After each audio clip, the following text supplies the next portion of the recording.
안녕하세요 여러분, 오늘 진행을 맡은 후이입니다. 지금 이 순간 카운터포인트 리서치가 내놓은 한 줄짜리 데이터가 어제 삼성전자 컨퍼런스 콜의 박수 소리를 정확히 몇 년 후로 되돌려 놓고 있다는 사실 알고 계셨습니까? 삼성전자가 2016년 1분기에 영업이익 57조 2,328억 원을 찍었습니다. 한국 기업 사상 최초 분기 영업이익 50조 원 돌파입니다. 같은 분기에 중국 YMTC 매출이 전년 동기 대비 445% 폭증했습니다. 카운터포인트 리서치가 6월 3일 발표한 보고서 황민성 디렉터 분석입니다. 이게 보통은 이렇게 정리됩니다. 삼성은 잘 벌고 중국은 추격하고 시장 좋다. 이렇게 끝내고 싶죠. 그런데 솔직하게 한 가지 짚고 가겠습니다. 삼성이 분기 영업이익을 757% 올리는 동안 어떻게 미국 제재받는 중국 기업이 매출을 4.45배로 올릴 수 있었을까요? 그리고 더 중요한 질문 하나, 이 두 일이 같은 분기에 일어났다는 게 정말 두 회사의 별개 이야기일까요? 오늘 세 가지 층으로 따라가 보겠습니다. 표면에 떠 있는 점유율 숫자의 진실, 그 아래 깔린 동기, 그리고 결과, 2027년 한국 메모리 산업의 진짜 시험대가 어디 있는지까지 자본주의라는 잔혹한 전쟁터에서 여러분의 자산을 지켜드릴 실전에서 통하는 경제 이야기, 실전 경제입니다. 자, 먼저 이렇게 정리합니다. 이건 단순한 분기 실적 비교가 아닙니다. 이건 미국과 중국이 만들어낸 글로벌 메모리 산업의 분업 재편이고 한국은 그 분업에서 어느 위치에 밝힐지 지금 결정되고 있는 중입니다. 표면, 동기, 결과 이 세 층을 끝까지 따라가 보시면 왜 주류 경제 매체가 삼성 어닝 서프라이즈 헤드라인 뒤에 숨겨진 이 숫자를 거의 다루지 않는지 그 이유까지 보이실 겁니다. 한 가지 미리 말씀드릴게요. 표면 보도만 보고 계시면 이 구도는 안 보여요. 두 뉴스가 같이 나왔는데 따로따로 다뤄지니까요. 그리고 이 분석 끝까지 보시면 왜 어떤 분들은 이번 실적 발표를 보면서 역대 최고인데 왜 손이 떨리지 하고 느꼈는지 그 감각이 어디서 정확했는지가 보이실 겁니다. 먼저 표면입니다. 숫자 그대로 봅니다. 카운터포인트 리서치 6월 3일 발표 2016년 1분기 글로벌 랜드 플래시 시장 점유율 삼성전자 29%, SK 하이닉스 18%, 키옥시아 14%, 마이크론 13%, 샌디스크 13%, 그리고 YMTC 13%, 키옥시아, 마이크론, 샌디스크, YMTC가 거의 한 줄에 서 있어요. 1년 전 같은 분기에 YMTC는 8%였습니다. 13%까지 올라오는데 1년 걸렸어요. 분기별로 보면 작년 1분기 8, 2분기 9, 3분기 10, 4분기 11, 올해 1분기 13. 5분기 연속 상승입니다. 매출 기준으로는 전년 동기 대비 445% 성장이에요. 여러분, 월급이 1년 만에 4.45배가 됐다고 한번 상상해 보세요. 250만 원이던 월급이 1100만 원이 된 겁니다. 그게 한 분기 동안 YMTC에게 일어난 일이에요. 황민성 카운터포인트 디렉터 이렇게 평가했어요. YMTC가 IPO로 자금을 확보하면 키옥시아와 마이크론을 추월해서 세계 3위 낸드 공급자가 될 가능성이 있다는 분석입니다. 그러면 삼성전자는 어떻게 됐을까요? 1년 전 같은 분기 31%, 올해 29%. 이 퍼센트 포인트 하락입니다. 잠깐만요. 이 퍼센트 포인트 하락만 보고 큰일 났다고 하기 전에 시장 자체가 얼마나 커졌는지 같이 봐야 합니다.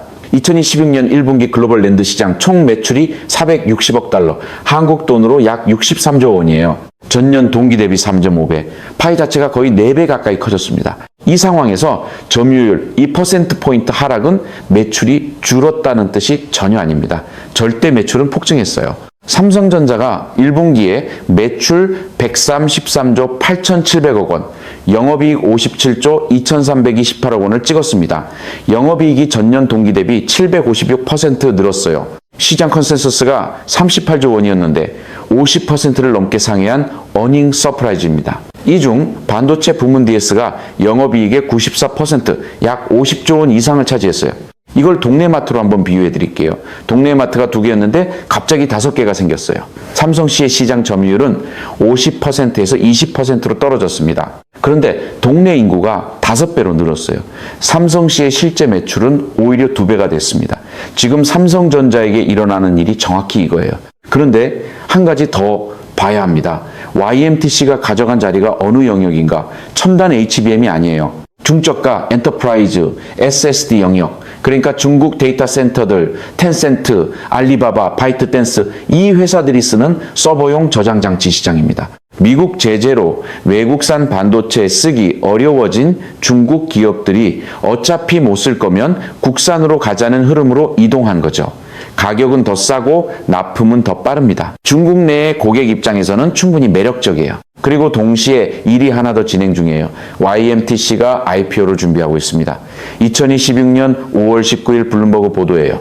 YMTC 모회사가 중국 증권감독관리위원회에 IPO 사전 코칭 등록을 공식 완료했습니다. 코칭 기관은 중국 최대 증권사인 CITIC 증권과 CSC증권. IPO 시점은 2026년 하반기 예상, 기업 가치 추정치는 400억 달러 이상입니다. 같은 5월에 디램 쪽 자매격인 CXMT는 5월 27일에 상하이 증권거래소 스타마켓 상장위원회를 통과했어요. 낸드는 YMTC, 디램은 CXMT 두 트랙이 동시에 굴러가고 있습니다. 여기에 캐퍼시티 계획까지 보면 YMTC가 우한에 짓는 세 번째 공장이 원래 2027년 양산 예정이었는데 코리아 헤럴드 보도에 따르면 2026년 하반기로 앞당겨졌습니다. 세 공장 모두 풀가동되면 월 웨이퍼 생산량이 20만 장에서 40만 장으로 정확히 2배가 됩니다.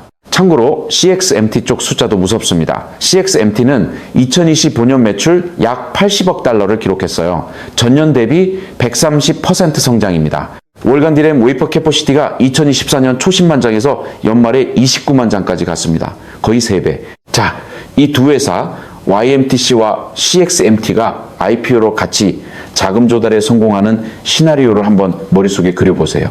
낸드와 D램 두 메모리 시장의 후발주자가 동시에 캐퍼시티를 2배 이상 늘리는 그림입니다. 메모리 산업 역사상 이런 동시 확장은 한국이 1990년대 후반에 했던 거 말고는 거의 없어요. 여기까지 보시면 그래도 삼성 이익 폭증인데 뭐 어때 하고 생각하실 수 있어요. 그런데 여기서 한 가지 놓치면 안 되는 게 있습니다. 자, 한번 결론을 미리 내려보겠습니다. 시장이 폭발적으로 커졌다. 삼성도 벌고 하이닉스도 벌고 YMTC도 큰다. 모두가 이긴다. 끝. 이렇게 정리하고 싶죠. 정리하면 마음 편하잖아요.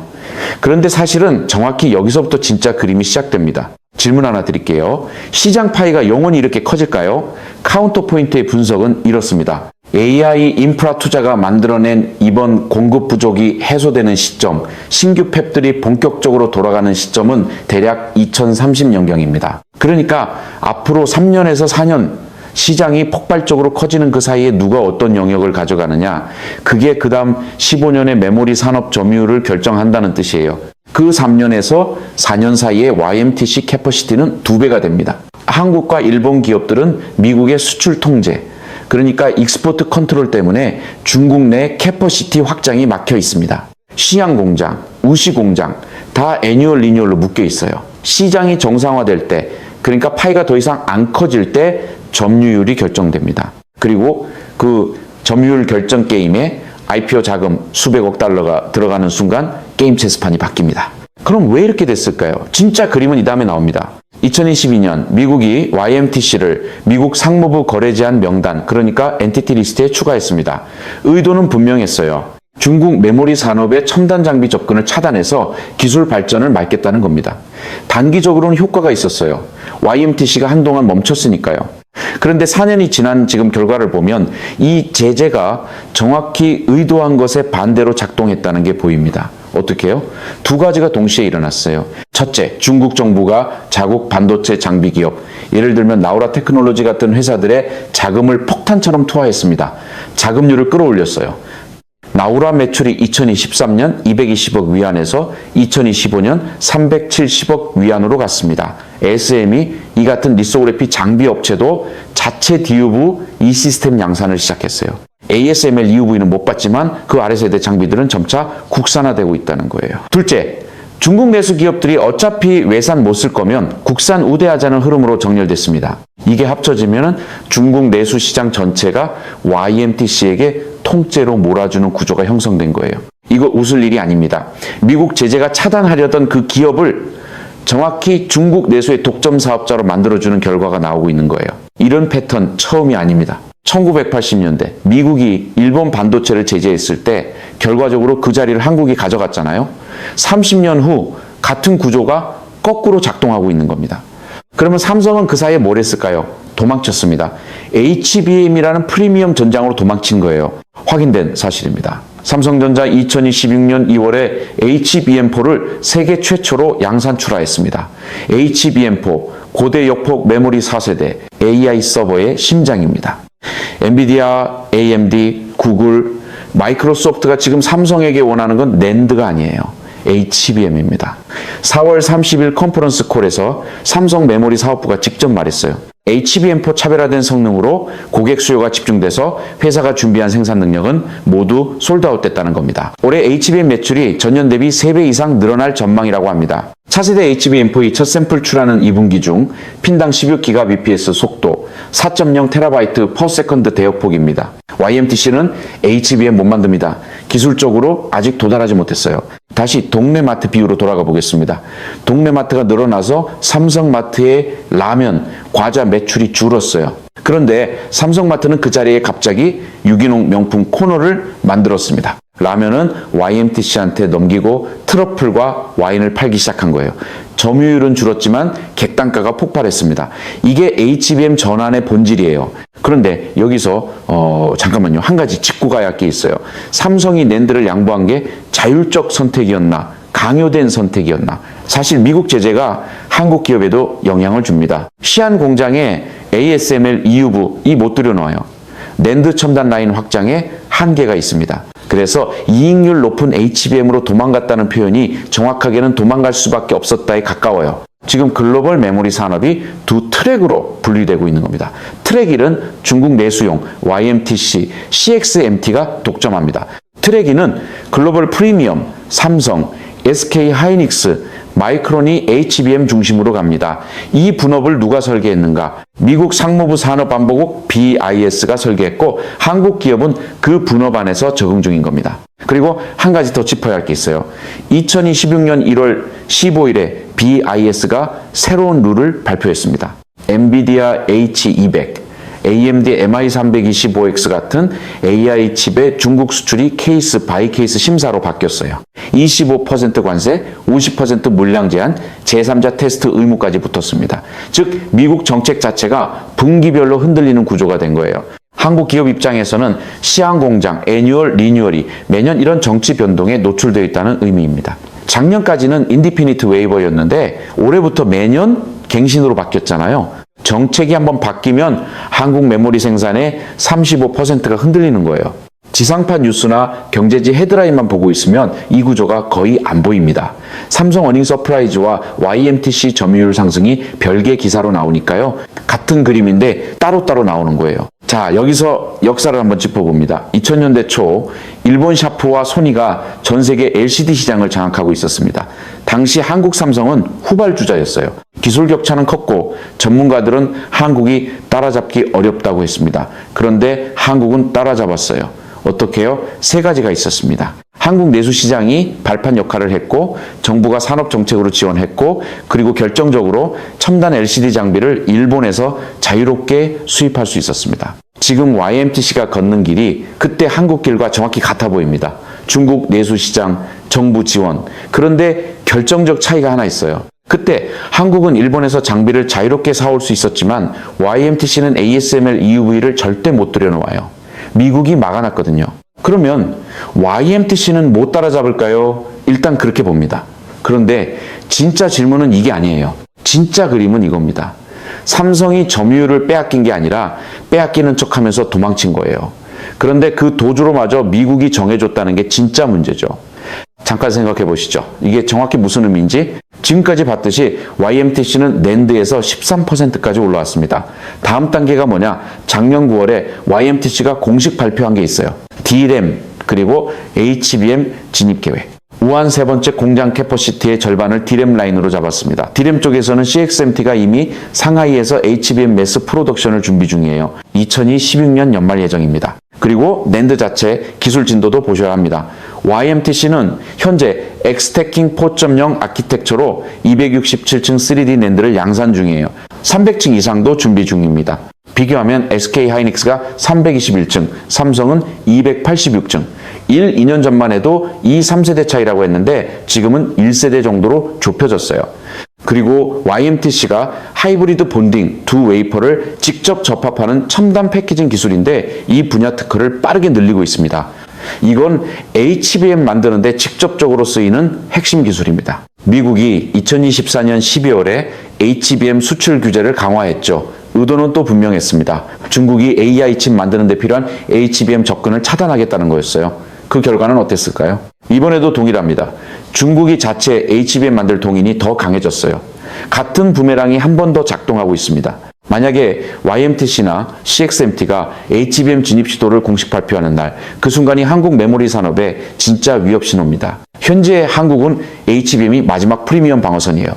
그 방어선이 흔들리기 시작하는 시점이 한국 메모리 패권의 시험대입니다. 그러면 한국은 지금 뭘 하고 있을까요? 짚어봅니다. 용인반도체 클러스터 부지 매입이 완료됐습니다. K-칩스 액트 후속 입법, 그러니까 반도체 보조금 확대 논의가 국회에서 진행 중이에요.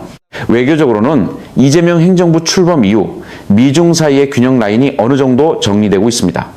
반도체 산업 입장에서는 다행스러운 부분이죠. 시안 공장 애뉴얼, 리뉴얼 협상도 안정적으로 굴러가는 중이고요. 그런데 진짜 필요한 건 따로 있습니다. HBM 기술 격차를 2년에서 3년 이상 벌릴 수 있는 R&D 투자, 그리고 EUV 장비에 대한 안정적 접근 보장. 결국 한국이 지금 하는 모든 일이 YMTC와 CXMT가 HBM 양산 발표하는 시점을 최대한 늦추기 위한 시간 벌기인 셈입니다. 솔직하게 진짜 리스크 3개를 짚고 가겠습니다. 숨기지 않겠습니다. 리스크 하나, YMTC IPO 자금이 본격적으로 들어가면 2027년에서 2028년 사이에 캐퍼시티가 2배가 됩니다. 낸드 가격의 하방 압력이 강해집니다. 삼성이 HBM으로 이동했어도 낸드 사업부 수익성은 직접 영향받습니다. 리스크 둘, 삼성 파운드리의 구조적 약점, 엔비디아 RTX, 스파크, 슈퍼칩 같은 최첨단 AI 칩들이 삼성 파운드리가 아니라 TSMC 3나노에서 만들어집니다.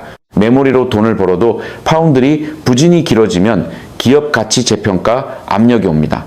리스크 셋, 미국 수출 정책의 불확실성, 시안 공장 애뉴얼, 리뉴얼은 매년 갱신입니다. 미중 관계가 다시 악화되면 운영 자체가 위협받습니다. 로이터 2020 본년 12월 보도 기준으로 삼성 전체 낸드 생산의 약 35%가 시안 공장에서 나옵니다. 처음에 제가 이런 질문을 던졌어요. 카운터 포인트 데이터가 삼성 컨퍼런스 콜의 박수 소리를 몇 년 후로 되돌려 놓고 있다는 사실을 알고 계셨냐고. 그리고 두 회사의 별개 이야기처럼 보이는 두 뉴스가 정말 별개냐고 물었습니다. 여기까지 따라오신 분이라면 이제 보이실 거예요. 두 뉴스는 별개가 아닐 뿐 아니라 같은 그림의 두 얼굴이라는 걸. 미국이 설계한 글로벌 메모리 분업이라는 한 장의 그림인데 한쪽 면은 삼성 어닝 서프라이즈로 빛나고 다른 면은 YMTC 445% 폭증으로 어둡게 새겨지고 있는 겁니다. 여러분이 처음에 이번 실적을 보면서 역대 최고인데 왜 손이 떨리지 하고 느끼셨던 그 감각, 그게 정확했던 거예요. 어디서 정확했냐? 절대 매출은 폭증인데 점유율은 줄고 있고 점유율을 가져가는 쪽이 IPO 자금까지 모이고 있고 그 도주로 자체가 미국이 정해준 것이라는 그 모든 모순이 한 분기에 동시에 일어났다는 것을 본능적으로 느끼셨기 때문입니다. 이건 단순한 분기 실적 비교가 아니라 글로벌 메모리판이 어떻게 깨지고 다시 그려지는지의 신호예요. 그리고 진짜 시험 때는 아직 안 왔습니다. 마지막으로 정리합니다. YMTC가 HBM 양산 시도를 공식 발표하는 날, 그날이 한국 메모리 산업의 진짜 시험대입니다. 그 시점이 2027년일지, 2028년일지, 2030년일지 지금 아무도 모릅니다. 그런데 그 시점이 정해질 때까지 한국 정부와 한국 기업은 무엇을 준비하고 있는가? 이게 진짜 남는 질문입니다. 3가지를 키워드 알람으로 설정해 두시기 바랍니다. 첫째, YMTC IPO 일정 확정 뉴스. 둘째, YMTC 또는 CXMT의 HBM 진입 공식 발표. 셋째, 시안 공장 2027년 라이선스 갱신 결과. 이 3가지 뉴스가 나오는 날이 이 판의 변곡점입니다. 마지막으로 한 문장 남기겠습니다. 자본주의 전쟁터에서 패닉은 가장 비싼 반응이고 구조를 아는 것은 가장 저렴한 보험입니다. 다음 시점에서 또 함께 분석해야 할 뉴스가 있으면 댓글로 알려주세요. 구독은 다음 분석을 같이 보겠다는 약속입니다. 이 영상의 내용은 투자 권유가 아니며 모든 투자 결정은 본인의 판단과 책임하에 이루어져야 합니다.